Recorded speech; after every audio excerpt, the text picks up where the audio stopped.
I wish I could take this laptop and walk you all through the wonderful exhibit here, our suffrage exhibit, which was put together by Ann Sloan, who's on the call, Betty Chapman, who's on the call, and I believe Ray Bryant will be joining us. I hope some of you have seen it. I would love it if you could come before it comes down at the end of the month, but we do have a virtual tour that Lisa put together.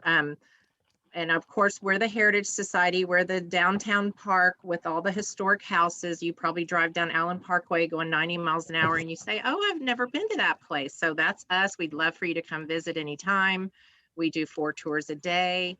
We're specializing in Black History Month right now. We've extended it because of the freeze. So we have a lot going on, and I'd love for y'all to learn more about us as time goes on.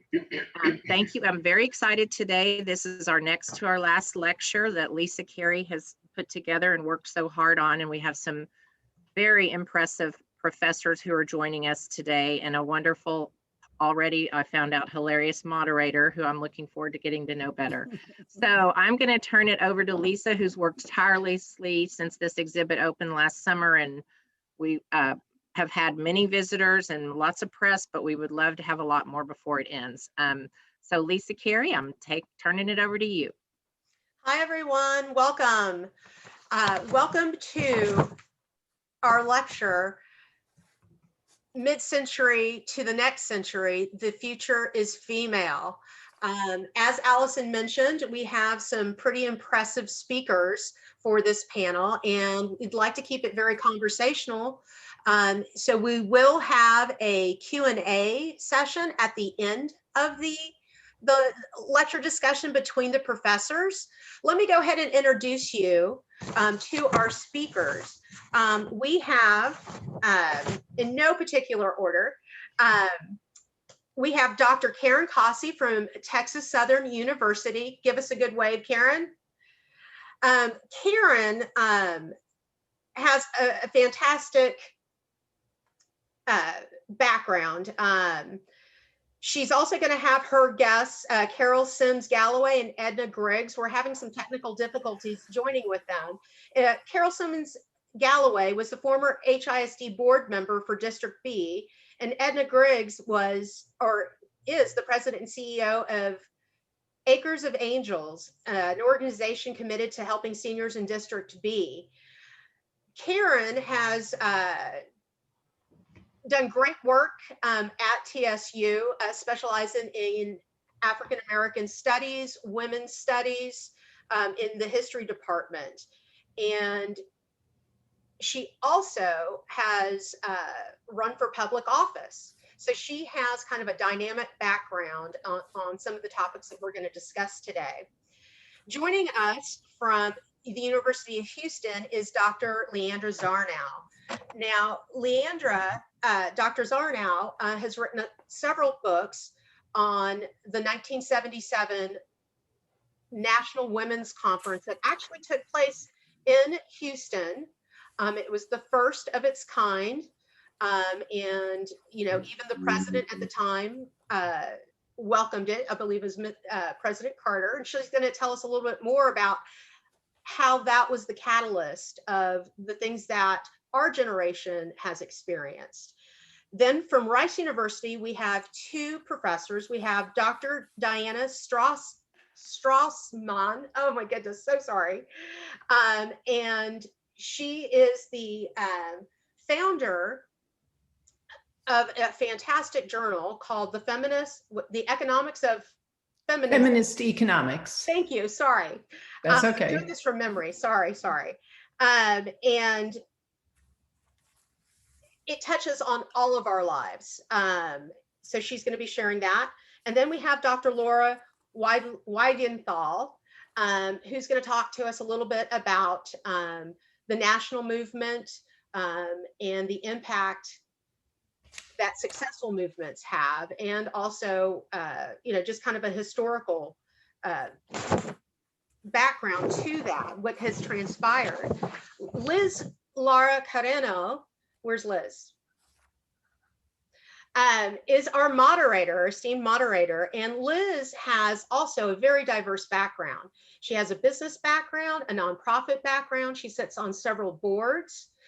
She also founded Canine Angels or Canines for Cops, the first of its kind that actually became a nationwide movement. And she also has a 21-year career with Continental Airlines. She's also the national Goldman Sachs 10,000 small businesses outreach director. So she has plenty of experience in working with minorities and women's businesses and those types of groups. So I'm going to let Liz take it away.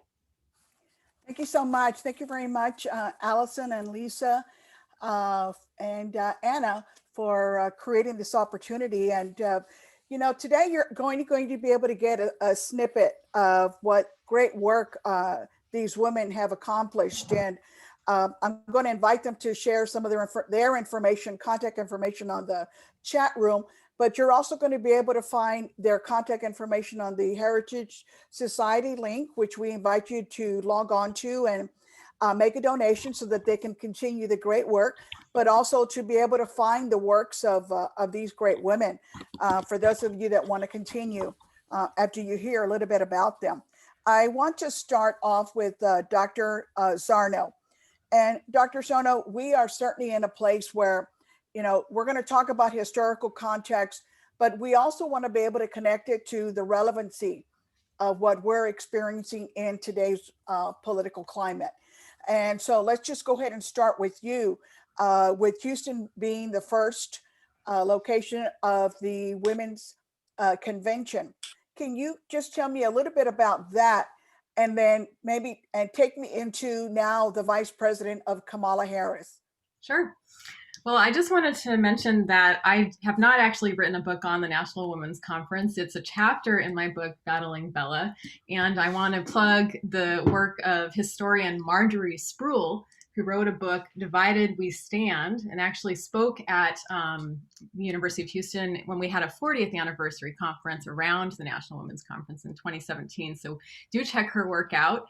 But what we are doing at University of Houston is building a website very similar actually to the Houston Suffragist Project that many of you are very much involved in. And what we're doing is we're collecting the stories of all the women who went to the Houston Conference of 1977, which is actually over 150,000 nationally of all, walks of life. And so that is actually launching this summer on Women's Equality Day. And there's an opportunity for anyone who wants to tell their own stories or to record, someone that The idea is that we're going to build this mass open archive of all of the biographies and all of the demographic research so that we can map out actually how people were connected all over the country and how the National Women's Conference really, I think, is the most important event in political history of the last 50 years that really carries on the suffrage story. So it's fitting that we would spotlight the Houston Conference when we're looking at the last 50 years of women in politics. And I think it's important not only for our local history, but actually global feminism as well.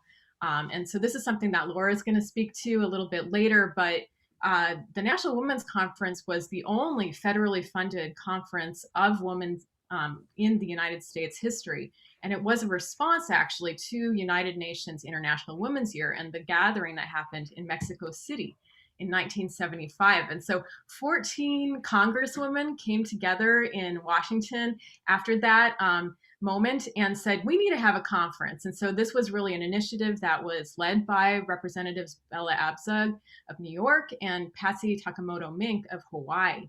And the point was to, in fact, come together and have a conference after the International Women's Year when most countries actually had one before, taking stock of the status of women. And Barbara Jordan quickly became a leading sponsor as well. And she delivered a really powerful speech in Houston at the conference where she highlighted women's rights as human rights. And so we see a lot of development of, activists in the United States getting interested in, women's rights on a global scale after the National Women's Conference in Houston. So this is just another example of how we are a local global community. So why was this a really important event? Well, I'll give you two reasons. First, it was the most diverse gathering of American women in U.S. history.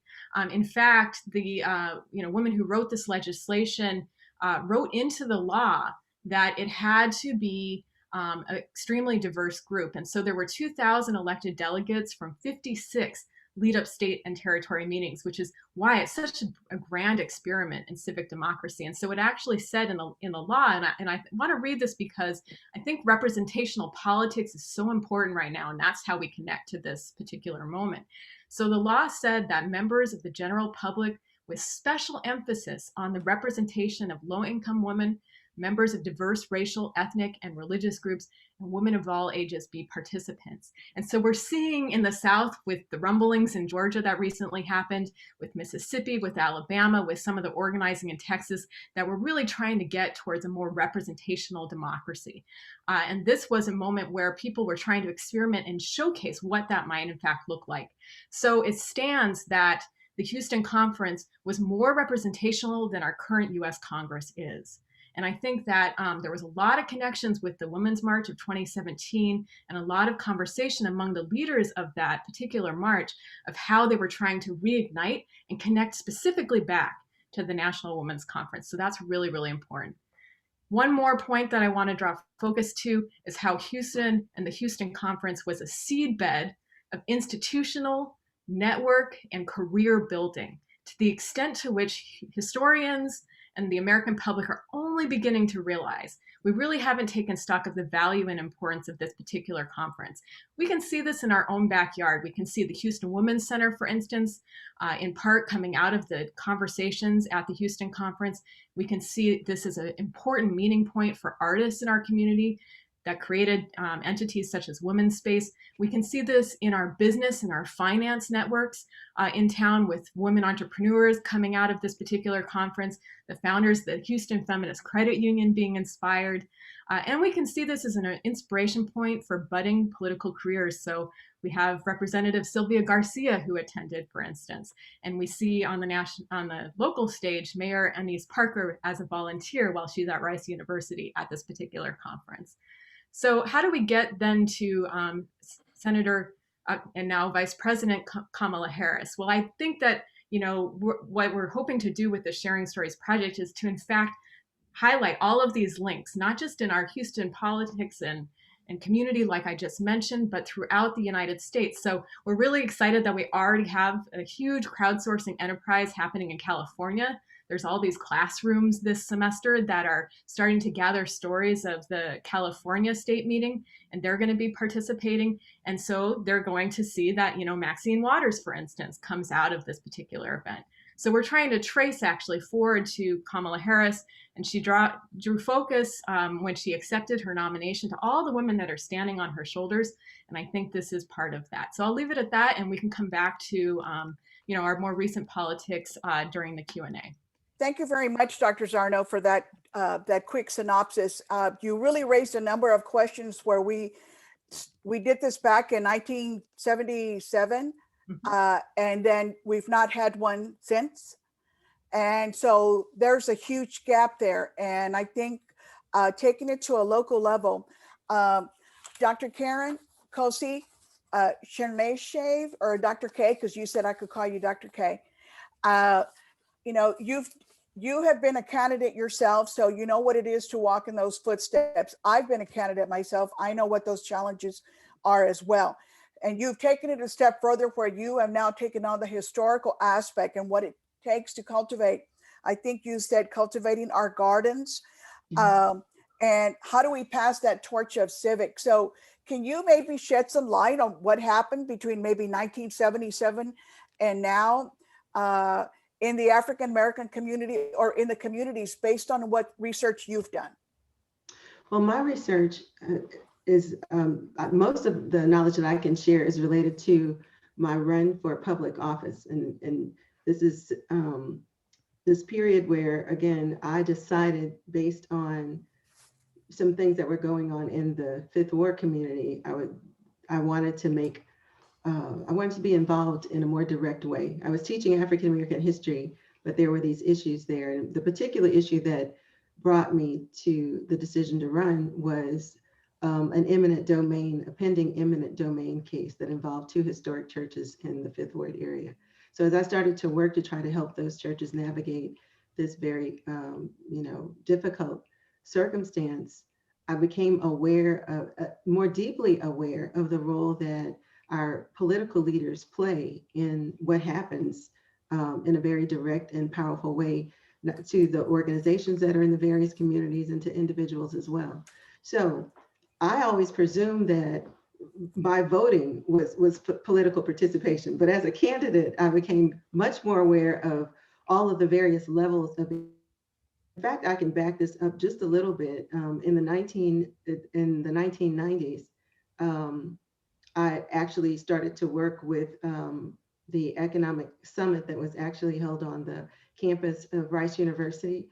And I also remember when Ann Richards was governor of Texas, I served, excuse me, as a delegate for my area, which is in Northeast Houston. But fast forward to this moment where I actually decided to run, I became aware as I went from one community to the next in District B, the district that I was running for, the scaffolding that was there, the political organizations, the civic clubs, and the work that they were doing, which is one of the reasons that I wanted Edna Griggs to be able to speak. She's still actually trying to get on. And I also invited Carol Galloway to speak. She's not able to come because she was impacted by the storm. But what I became aware of as I went out to engage with people in the community was that there are those people who are definitely engaged. They're a part of a civic club. But then I also noticed that there was an age gap in who was more directly involved. And I didn't see many millennials engaged, at least in those established organizations. Not that there weren't millennials who were participating, but one of my concerns was how did we make sure there was a transference of all of the knowledge that was gained? Because many of the people whom I interviewed with to learn more about the district, they were in their 70s and 80s. And it was not always clear where a successor was. So that transference of knowledge was one of the issues that became really important to me. And also thinking of ways to make sure that our youth understand the political process. The last thing I'll mention too is how I realized that as I dealt with each of the communities, people are constantly shifting. And so I remembered as certain people said, well, Karen, I want to vote for you, but I'm outside of your district, right? Or people who did, they didn't realize that by leaving the district to live wherever they wanted to live, they no longer had a say in what happened in the district. So educating people on even those basic, that giving them that basic foundation to understand that your political power is related to a place, so making sure that you're navigating those spaces and understanding where the political organizations are in those places and communicating that knowledge to youth and helping them to be politically engaged is very important. Thank you very much, Dr. K. With like I said, with the brief time that we've got, I think what we've done with Dr. Zarnow is she kind of set us up and gave us the background information, and we've identified the gap, not only at a national level, but locally. And then 2, Dr. K just talked about some of the challenges of being a candidate, but the education that maybe we still need to do about the power of our precinct judges, the power of our districts, the people that make decisions for us, and who's ready to step up.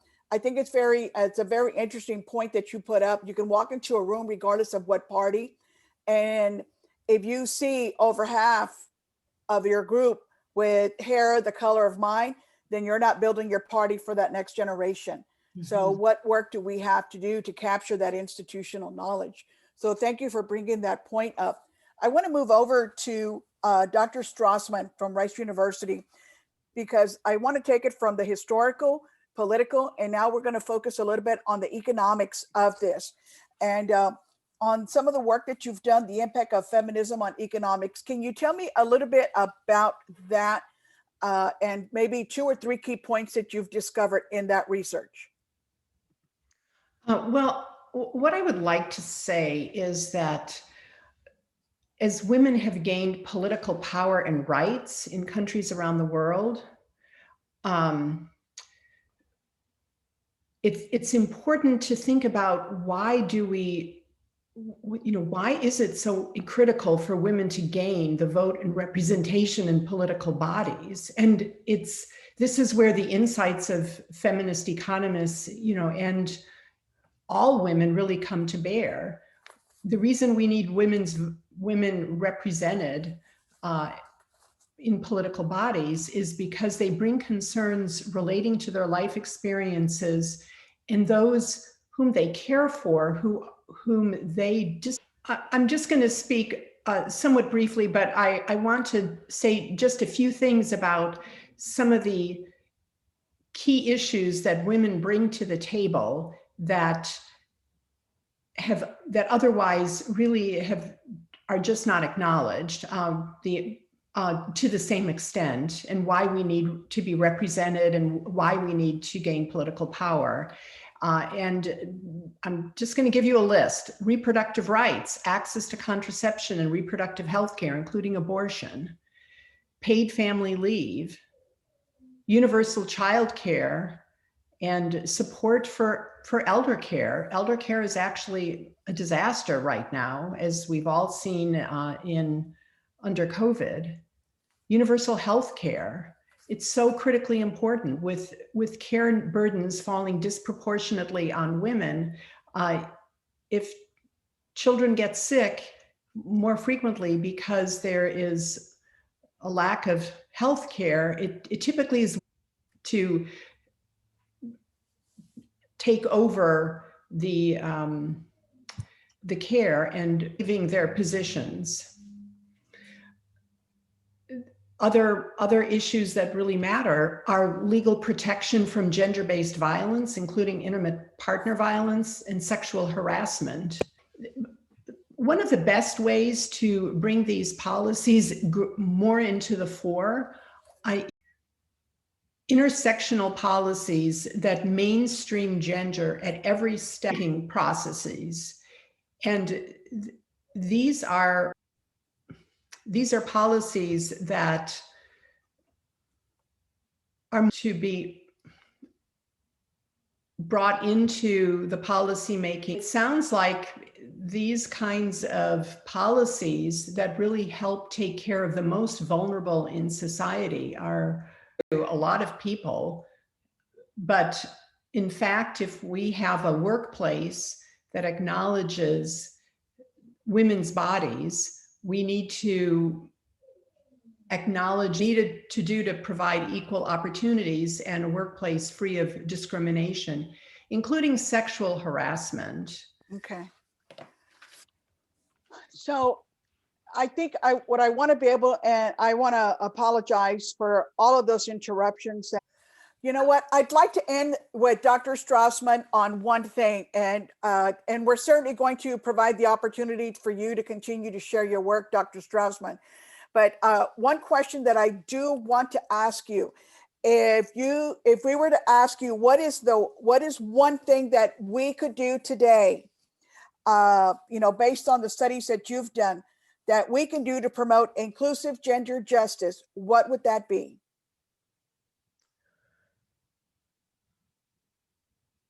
It's hard to just boil it down to one thing. I mean, really, I would say that we need to promote. I totally agree with. We need to have women be the people making the policies, and women who are represented, because otherwise we can't necessarily count on them being passed. Okay. So that brings up an interesting point that you're saying. It needs to be the women who are making the decisions, because the males maybe are not looking at it from, through our eyes in a different perspective, which to me is a conversation in itself. So yeah, I don't want to say that only that men don't ever have this, have feminist perspectives, since they certainly do, but it's clear that that women being at the table is more likely to lead to these policies being passed. Okay. All right. Thank you very much for clarifying that for me. We're going to move on to Dr. Wildenthal.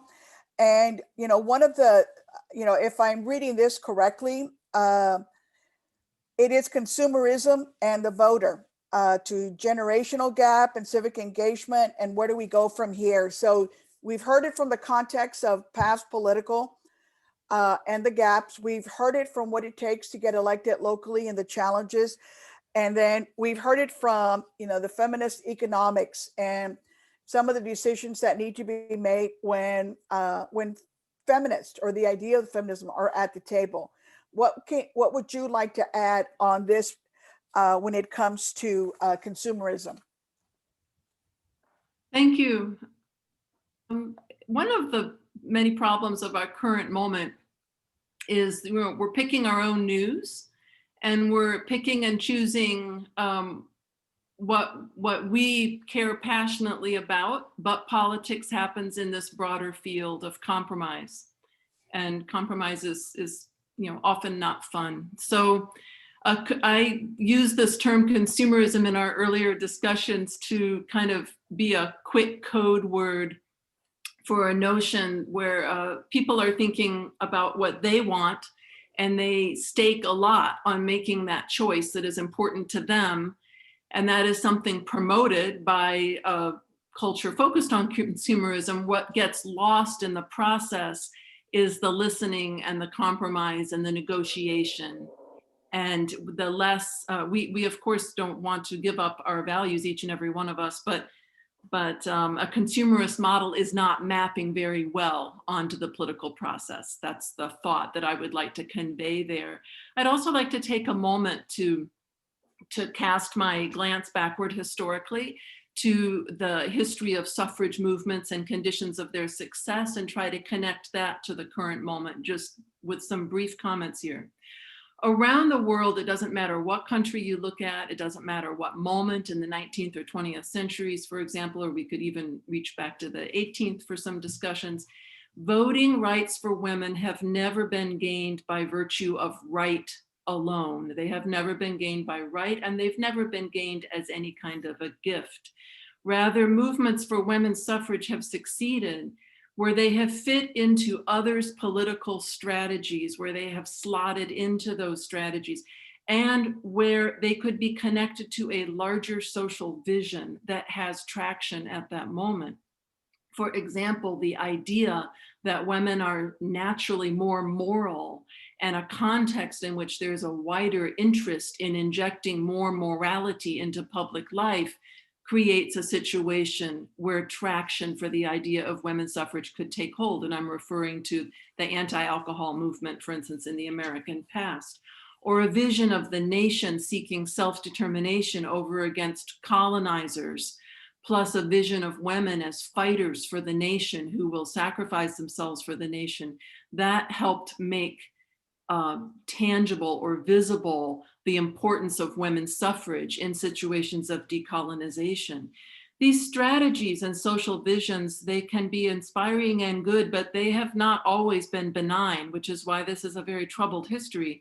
And some groups of women have gained the vote as part of a larger strategy of counteracting some other people's votes. Let's say middle-class white women counteracting working class men or men of color. So age, race, class, immigration status, religion, these have all been factors that have been at play in these maneuverings, these strategizings. So for us today, it's not about gaining suffrage rights, that's not the issue of the moment, but the way that women are visualized as political actors remains pivotal for us. And as we play a role in larger strategies around us, what is being done in our name? That's one of the questions I have. What does women signify now to the public? When the public hears the word woman, what is the image? It's not anymore the anti-alcohol activist, but what is it? And how can activism shift strategies and social visions, hopefully away from the deleterious and toward the positive? I'll just recommend a book that I found very interesting. It's a 2014 book by a man named Jad Adams, J-A-D Adams, Women and the Vote, A World History. Thanks for giving me this opportunity to speak. Dr. Wildenthal, thank you so much for sharing that information. And you brought up an interesting question. Each one of these presentations has brought one up, and I want to start with yours. What is the image when you talk about women in today's political climate and platform?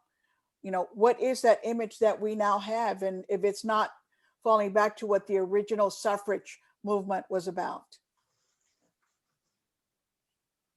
Yeah, I think we're in a very difficult moment because there are many positive things associated with the image of women in public, hardworking people who care for their families, who are in the paid labor force by and large.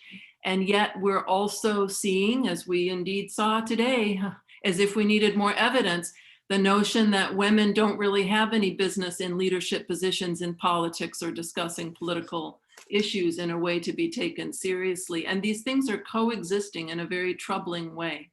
Okay. And if I could pick up on Laura's comments and just even bring it back further to our nation's founding. And I just spent the last semester teaching a class on voting rights and voting law from our founding forward, and was really, my students were really struck by, and I was reminded of the fact that, in the founding framing conversations about how our Constitution would be presented, women were left out, particularly, very overtly. They were not part of the original conception of US democracy or part of our political community. In fact, it was assumed that men would cover their needs in terms of property ownership, in terms of law and voting as a proxy, a family proxy. And the default from our founding is that leadership is a white, male, heterosexual ideal. The political ideal is that. And political scientists more recently, even in the last 5 years, have highlighted how voters, their imaginary of what a leader in our country is, and particularly a presidential leader, is that ideal still.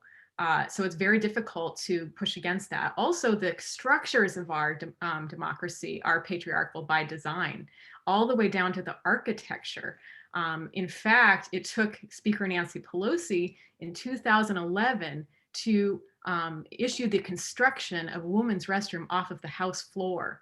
And that happened in the Senate in 1993 after, remember, the Women's Year, which was a reaction to the way in which Anita Hill was treated before an all-male, all-white, judiciary committee in the nomination process of Justice Clarence Thomas. So this is very ingrained in our democracy, the default towards patriarchal systems. And I think we need to talk a little bit more about that as a society. And additionally, we need to know all the stories of our heroes who have tried to campaign, tried to run, such as Karen. And historians really haven't done the hard work of focusing on all of the women who have run for office at every single level since 1920. This is typical because we pay more attention in political history of the victors of elections and less about the people who lost. And we need to know so many of those stories to understand the barriers that are still in place, but also how savvy and sophisticated the women who have run for office have been, despite the system that they're working in. Let me go ahead and take that over to Dr. K. Dr. K, can you shed some light, especially as Dr. Zarnow brought up some of the issues and challenges of voters' rights and voting, and the dominance of maybe certain campaigns? Because what I thought it was interesting with Dr. Wildenthal, there's so many doctors in the house. When Dr. Wildenthal, brought up that we pick the media we want to see, and with the passion. And are we still that society where, based on your gender and ethnicity, your passion must fall under this, and we've just kind of been aligned with that because of the historical significance that we faced in the back? I will tell you, as a Latin woman, nothing makes me madder than when somebody talks to me like I'm a guest in my own country. Mm-hmm. My great grandmother was born in Goliad, Texas, battle cry of the Republic. So it, you know, for me, it's that you must be a Democrat because you're Latin and you're a woman, and, you know, kind of goes on with that. And so how long do you think that this will continue? And tell me, did you experience that? Well, in my community, what was more interesting than even that was the correlation between all that civil rights leaders in my area had struggled to help make happen. I was in a position to take advantage of so much of what they wanted, meaning people having access to the vote, meaning, well, in fact, we have the whole Smith v. Albright case that a lot of African American leaders were involved in to make sure that African Americans in Texas would have the right to vote. And so I benefited from that, from the opportunity to participate in the political process. I also benefited from the changes in access to education by being able to attend Rice University, which was once segregated. But this is the interesting point I'm going to make, that somehow there was when I went to campaign, I came to the conclusion that the alphabets behind my name did not mean as much. Whether or not I was serving alphabet soup mattered. Okay, so meaning the people in the community wanted to know that I was connected to the issues that were important to them. So it meant that I had to, not that I wasn't, but the question was, are you authentically connected? And even while I was born in St. Elizabeth's Hospital for Negroes, that was the name of the hospital. And even though I had spent much of my life as an educator teaching in historically Black institutions, or institutions that became historically Black after white flight from the neighborhood that I grew up in, I had to authenticate myself in some way, and my educational background was in some ways problematic, which I thought was really interesting. So that relatability to, so there are these different kinds of issues that emerge even as we move forward, and we see progress in various ways. Keeping those connections with the community, are, you know, and the constituents that are there. It's beyond just feeling that you're prepared. It's having demonstrated to people in the community. Even as an educator, I was told that, well, that you're a teacher, so that's not community engagement. When I definitely feel like working on a person's mind and helping them to come to understand the world in which they live, that is a great contribution to even participate. How to participate, you know, education is very important, but getting out there and learning how to translate the concern that I have in the language that was expected in a community that had certain kinds of needs, needs related to directly related to their livelihood, their economic capacity, right? And all of that. So learning how to be politically engaged in a way that matters to the communities that we're trying to represent is also important. Thank you very much for that. I think you're right on that point. I could have MOUSC at the end of my name and it wouldn't have mattered. What mattered to them was, do I live in this community? Who do I know in the community? What have I done in the community? And those were usually the top three questions if I was going to run for office. Everything else was irrelevant. And so I thought that was very interesting. Dr. Strasman, would you like to add anything to that piece when it comes to the different ethnicities in the different communities in terms of the economics? Women running for office in the area. Yeah, I think that it's quite clear that that we need to have the whole diversity of people in the community represented at the table, which is why it's particularly important that Black women, Latina women, Asian women, people of all of the different constituencies within our communities have the opportunity to advocate for their communities and for the specific needs, because we really, I think that this comes from the idea of really knowledge being situated and contextual, and also that people have different interests based on how they are located. What I think that in general, has been left out of a lot of policy making is people think about their own lives and imagine that a policy that might benefit them is the right policy for some reason, and that other people are just whiners or acting for, in quote, special interests, when really they simply want to be represented and have their interests and families included as beneficiaries of the policies that are being enacted.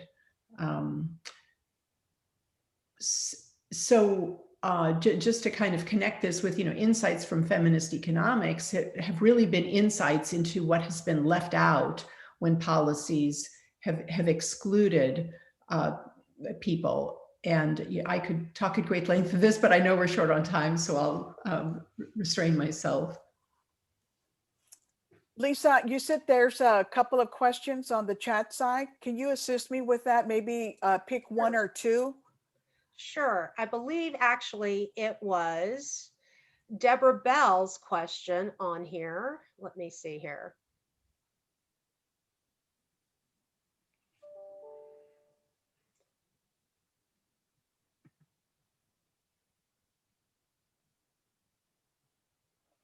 And I'm asking you to read the fine print because I stepped on my glasses and I cracked them. So no, that's fine. I'm looking for actually, let me see here. Well, I saw it earlier. Well, who else? Deborah, do you remember your question? Conference? I'm sorry, Miss Bell? Yeah, who else had attended the conference in 1977? I was there. Dr. Zarnow, do you want to answer that? Well, a whole lot of people, so I think it's impossible to answer right now. But Deborah, I'll be connecting with you. So please do reach out to me via email or vice versa. Well, Miss Deborah Bell, can you tell me one thing that you remember from that event? It was amazing. And I was a young mother with 2 small children when I attended, just beginning my career as a feminist. It changed my life. Mm-hmm. And I met everybody, Margaret Mead, Gloria Steinem, Eleanor Smill. Oh my goodness. All the first ladies were there. It was just a really incredible event. And I'm very excited to hear that there's going to be attention given to what has come out of that, because I think that has really been lost in our history. Yeah, I definitely agree that the legacy is so dispersed because it's everywhere that we have lost sight of that. And so that's one of the intentions of this mass public history project will be to really make clear the level of impact of that particular event, but also to bring back to Liz's question about identities. And I want to add in there that what the National Women's Conference really showcased was that ideas drive women in politics. And I think that it will be really a good thing if we can get through the leadership of Vice President Kamala Harris and the opportunity of a true partnership, I believe, that we're seeing between our president and our vice president, that we can get actually past the conversation about she is the first of this, that, and the other, which we're still into. We've been, counting firsts for pretty much the whole 100 years since the 19th Amendment was ratified. And so if we can actually get to the idea conversations and have political pundits stop telling us that this year is another year of the woman, and that has either been successful or not. That's a really, powerful trope in our political reporting that's been in existence since the 1970s. In fact, I think the first place that I traced it was a Life magazine special issue of Women in Politics from 1972. And so if we can get past that, I think also we'll be in a good place for really, truly having, women in politics being a factor among many things that drives the conversation forward as a nation. I think that's very interesting, and that you talked about we've not done something since 1977. And here you have Miss Deborah Bell, who said, "Oh, I left with I was charged. I left with so many ideas and that enthusiasm," and she still has it today. I know that that's how I got involved. I started as a volunteer, and next thing you know, I'm working on a presidential national campaign. And it's like you're hooked. You're doing something, and it stays with you, but it educates you, and you just continue to open those doors. And maybe it's time that we have our own Houston, and throw kind of our it's like, what do we need here? But I thought that the point that, on the economic side, when Dr. Zarnow said it's the first federally funded event. And so does that make a difference that it's federally funded or not? One of the questions that I had here is, does a gender gap still exist? And so when I see the age group here, how many are under 40, and how we would love to be able to get 40, 30, 20-year-olds in here, for that piece there. What an opportunity. I want to, it's 12:55. We've got about, I think this is when I kind of hand it over to me. We can, if everybody wants to unmute their mics, we can field questions. Just raise your hand. I wanted to do one interesting tidbit here, and sorry if you've heard this story before. The 1977 conference touched me. I was 7 years old at the time. Barbara Jordan was on TV, and our dad plopped us, on the living room floor and said, "This is a momentous moment." And that speech, the light bulb goes out. You realize these are opportunities now for my generation back then, even. And so it meant so much to me when I came across Barbara Jordan's speech that TSU has in their archives, and it's on display in our exhibit. I mean, it's just amazing. And that kind of, 7 years old, and you're realizing how important it is to have these equal opportunities in education, in sports, in business, and everything like that. And then Ray, unmic yourself, or unmute yourself. Okay. Ray wrote to me the other night. Tell us your quick finding about. Okay. I hope everyone can hear me. I am Ray Bryant. I'm with the Houston Suffragists Project, and there are big holes. We're focused on the early period in Houston. Houston was a very activist community for suffrage. And I've been working with Leon Richardson. His grandfather was the owner editor of the Houston Informer. And we are now reaching into Tuskegee Institute's newspaper clippings files, because these did not survive here in Houston. And we found the name of the first African-American woman who voted in Precinct 14, which would be near Gregory School in Freedmanstown. She is mentioned in the Black newspaper, and her name is Pauline G. Patton. And her husband's brother has a granddaughter named Barbara Patton Jordan. So Barbara Jordan's in, you're the first to hear it. This is just happening. Barbara Jordan's great aunt was the first Black woman to vote, because even though women could register to vote in primaries in 1918, that was only primaries, and those only were Democrat Party and the Blacks voted Republican. And so this is the first time, and we actually have a name, and we have photos of her, and I'm in the process of building out her life. Her husband was a charter member of the NAACP in 1918 here in Houston. So it's exciting to see we're reaching farther and farther back to a suffragist who was born in 1874. Goodness, congratulations on. Yeah, I hope you're feeling that. I hope you're feeling that, because that's what we need more of, to show we're standing on multiple levels. Thank you. Allison Bell, I think you have a show on your hands, and it's part of that.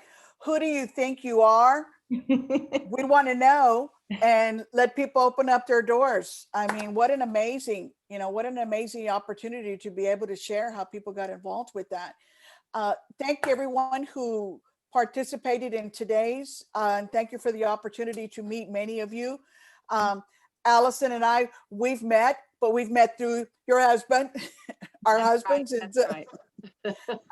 And so with that, I'll hand it back over to Lisa and to Allison. Thank you. Thank you, everybody. Thank you so everybody. much to our professors. I hope you found this as fascinating as I did.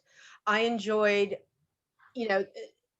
each conversation with you individually, and I'm so happy we were able to bring everyone together to share this knowledge with everyone. Again, I get very excited when we do these types of things, because it does mean a lot. Again, I was touched at a very young age of how important women's equality is and still is. And I didn't think I would be alive to see a female vice president. I didn't think, that means progress. It's been amazing.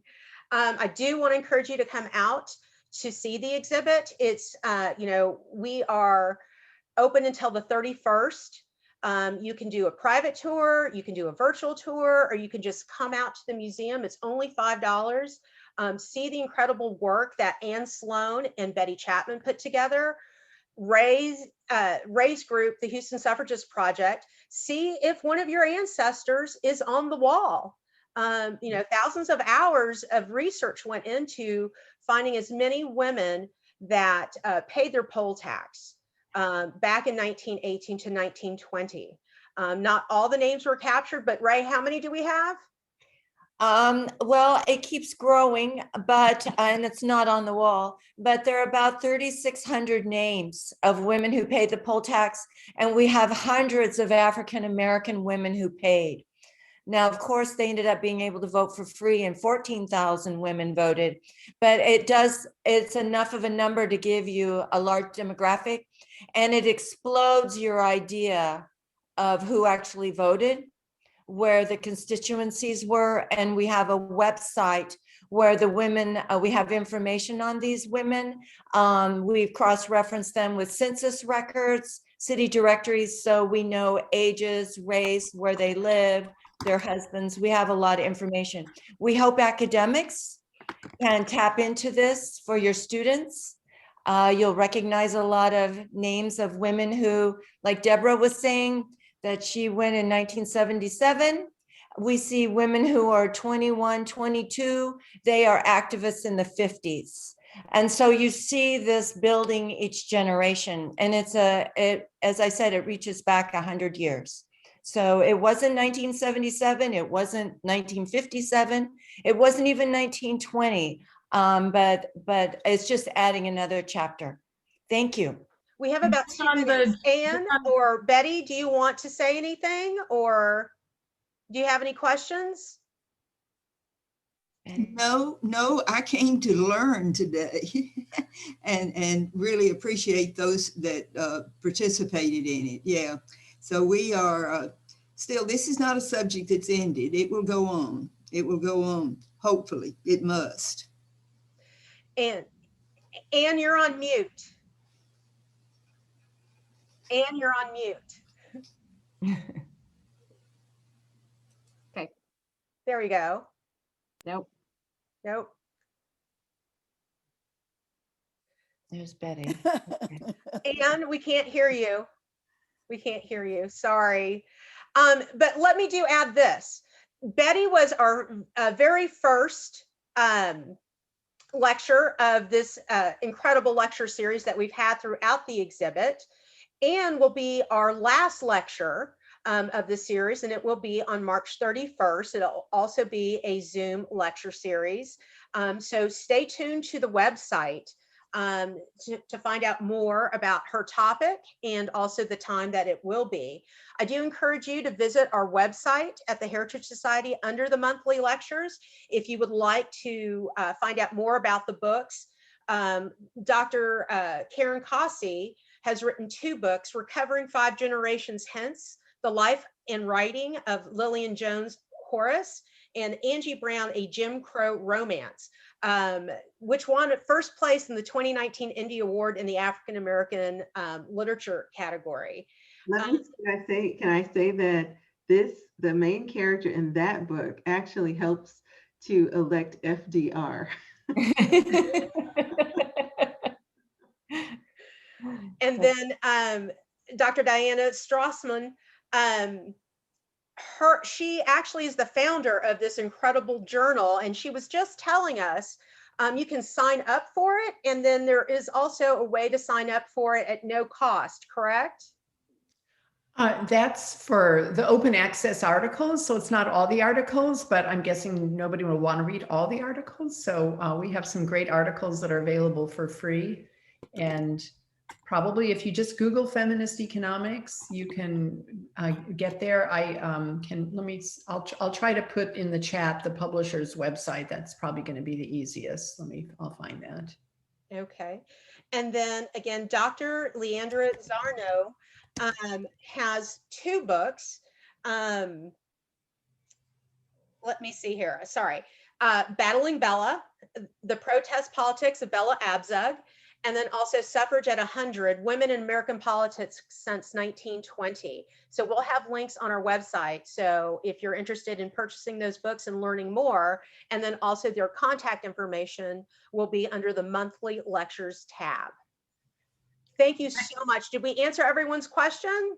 I just wanted to thank all of the historians in the room, Anne, Betty, and Ray and others who have been giving so much to this community to really, capture the tapestry of women in politics, specifically at the suffrage centennial. And just to assure you that at least my students are completely learning so much from all of the work that you do. And in terms of the gender gap, don't be concerned. There's a lot of activists, advocates that are coming up from the ranks, and they have their own social media networks and organizations. My students last semester, for instance, tweeted at the H-Town Vote Watch hashtag, and they're really active, and they are definitely interested in learning all the stories from generations before them. So hopefully we'll get more intergenerational conversations going forward.